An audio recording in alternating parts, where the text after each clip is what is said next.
Today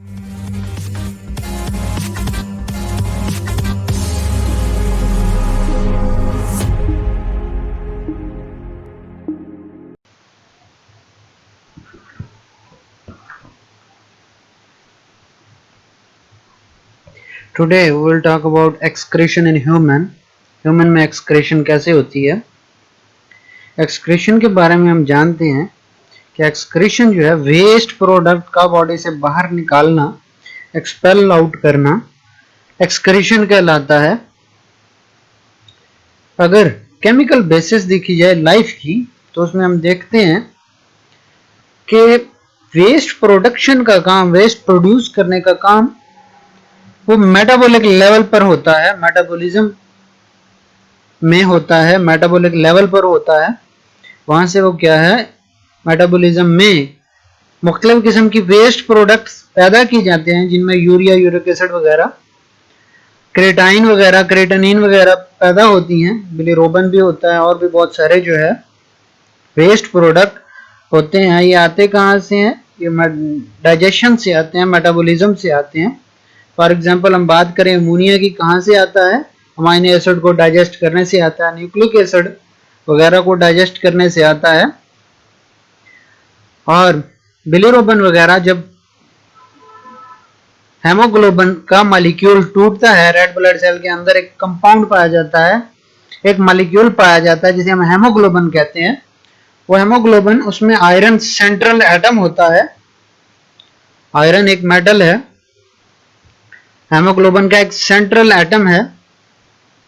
और ये haemoglobin क्या है, ऑक्सीजनेशन का काम करता है, ब्लड सप्लाई करने का काम करता है, ब्लड को लंग्स से लेकर बॉडी पार्ट्स तक, ऑर्गन्स तक पहुंचाने का काम करता है।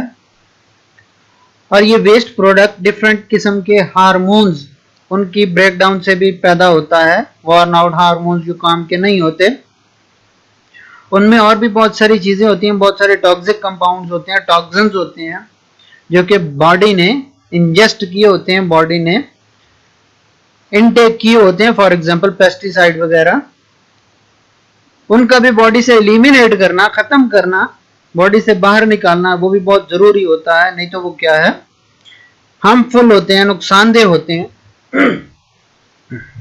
बहुत ज्यादा नुकसानदेह होते हैं। एक्सक्रीटरी सिस्टम में लिवर एक बहुत अहम रोल प्ले करता है, सेंट्रल रोल प्ले करता है। बहुत सारे कंपाउंड्स को, पेस्टिसाइड्स को, टॉक्सिन को डिटॉक्सिफाई करने में लिवर, ये इमेज में जो आपको नजर आ रहा है, फोटो में जो आपको नजर आ रहा है, ये उनको डिटॉक्सिफाई करता है। बहुत सारे पेस्टिसाइड, टॉक्सिन, उनको डिटॉक्सिफाई करके, वो पॉइजन को खत्म करके, तोड़ के एक्सक्रीटरी सिस्टम में, या हम ये कह सकते हैं कि वो किडनी की हेल्प कर रहा होता है। और अमोनिया वगैरह बनाने का काम, अमोनिया से यूरिया, यूरिक एसिड वगैरह बनाने का काम भी लिवर का होता है। हम कह सकते हैं स्किन में स्वेट एंड सेबेशियस ग्लैंड्स होते हैं। स्वेट ग्लैंड स्वेट प्रोड्यूस करते हैं, सेबेशियस ग्लैंड सेबम प्रोड्यूस करते हैं, जो कि मिक्सचर होता है डिफरेंट किस्म के साल्ट्स का और एंटी माइक्रोबियल मॉलिक्यूल्स का, जो कि हमारे बॉडी के ऊपर माइक्रो ऑर्गेनिज्म को किल करने के लिए प्रोड्यूस किया जाता है, ताकि वो क्या है, माइक्रो ऑर्गेनिज्म जो है हमारे बॉडी को नुकसान ना पहुंचाएं और माइक्रो ऑर्गेनिज्म से के खिलाफ हिफाजत करे हमारी।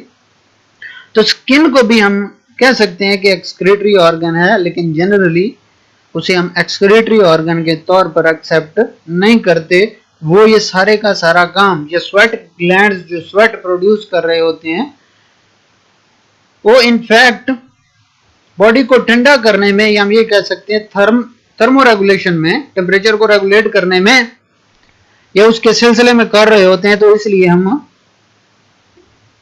स्किन को एज ए एक्सक्रीटरी ऑर्गन नहीं लेते, नहीं सोचते, थिंक आउट नहीं करते। ये यूरिया कैसे बनाया जाता है, अमोनिया से यूरिया, तो यूरिया साइकिल के जरिए बनाया जाता है। ये यूरिया साइकिल का चलना या होना, ये फिनोमेना ये लिवर में होता है। अगर लिवर में होता है तो ये क्या है, ये किडनी की हेल्प कर रहा है ताकि वो क्या है, एक्सक्रीटरी ऑर्गन का काम जो है वो उसमें हेल्प कर रहा है।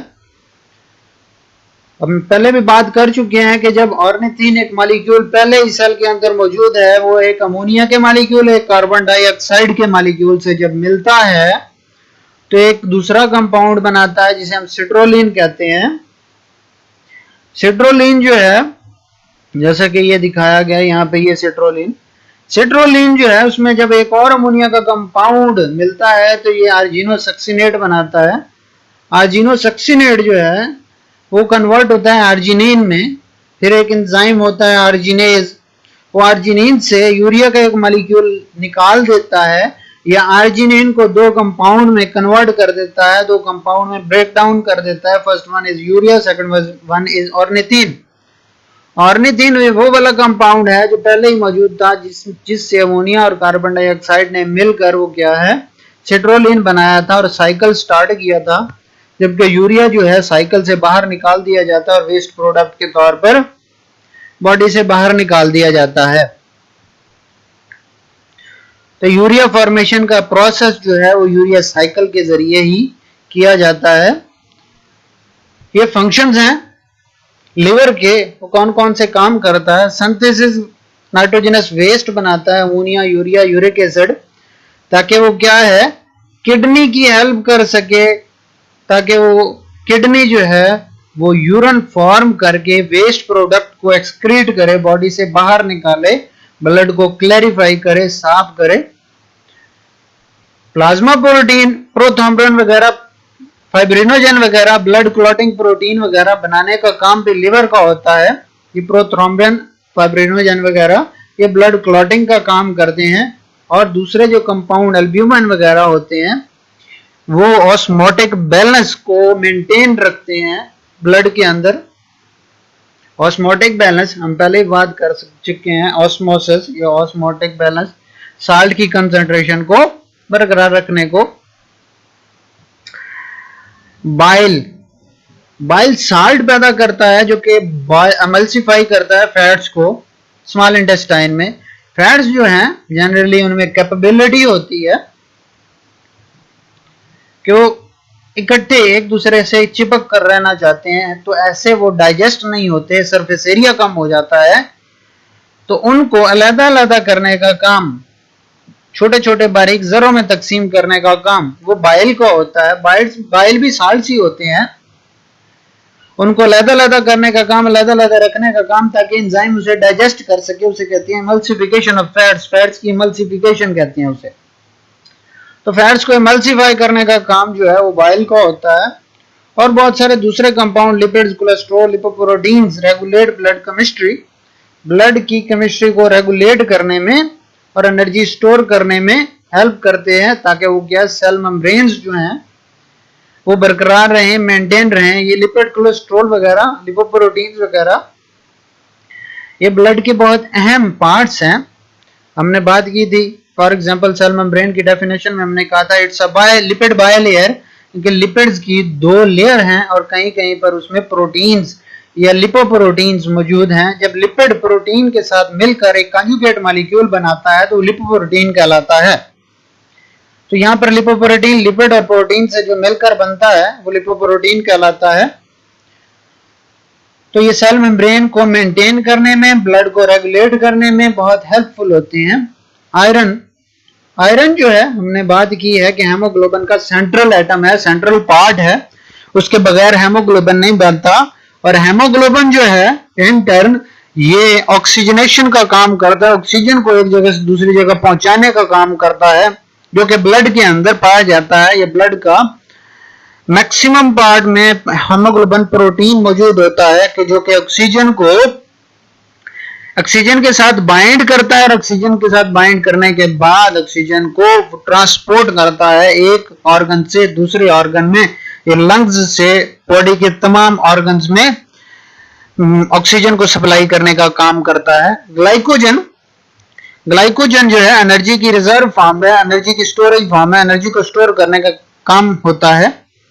ग्लूकोज जो होता है, जब हम खाना खाते हैं तो ग्लूकोज हमारे ब्लड में बहुत ज्यादा मिकदार में होता है, तो ग्लूकोज को ग्लाइकोजन के फॉर्म में कन्वर्ट करके बॉडी के अंदर स्टोर कर लिया जाता है, ताकि बाद में जब खुराक की कमी हो तो वो क्या है, इस एनर्जी को बाद में इस्तेमाल किया जा सके। ग्लूकोज की जब बाद में कमी हो तो उसको इस्तेमाल किया जा सके। Conversion, excess glucose in blood to glycogen, तो ग्लूकोज जो एक्सेस मिकदार में होता है, जो ज्यादा मिकदार में होता है, उसे ग्लाइकोजन की शक्ल में कन्वर्ट करके स्टोर करना, वो क्या कहलाता है, कन्वर्जन कहलाता है।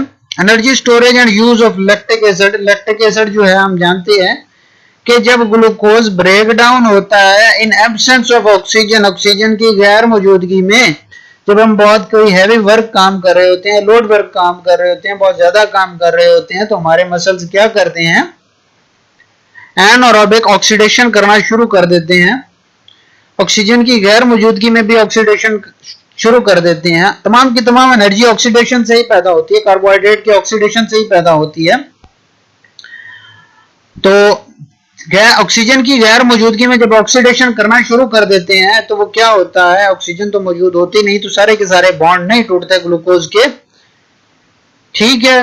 तो ग्लूकोज जो है वो लैक्टिक एसिड में कन्वर्ट हो जाता है और एनर्जी प्रोवाइड करता है, और लैक्टिक एसिड जो है वो बाद में उसे कंप्लीट ऑक्सीडेशन के जरिए बाद में और उसको उसकी ब्रेकडाउन की जाती है, ताकि और बॉन्ड तोड़कर एनर्जी हासिल की जा सके। Recycling, red blood cell, worn out red blood cell, पुराने cell, old red blood cell जिनकी अब जरूरत नहीं है, जो टूट गए हैं, खराब हो गए हैं, वॉर्न आउट हो गए हैं,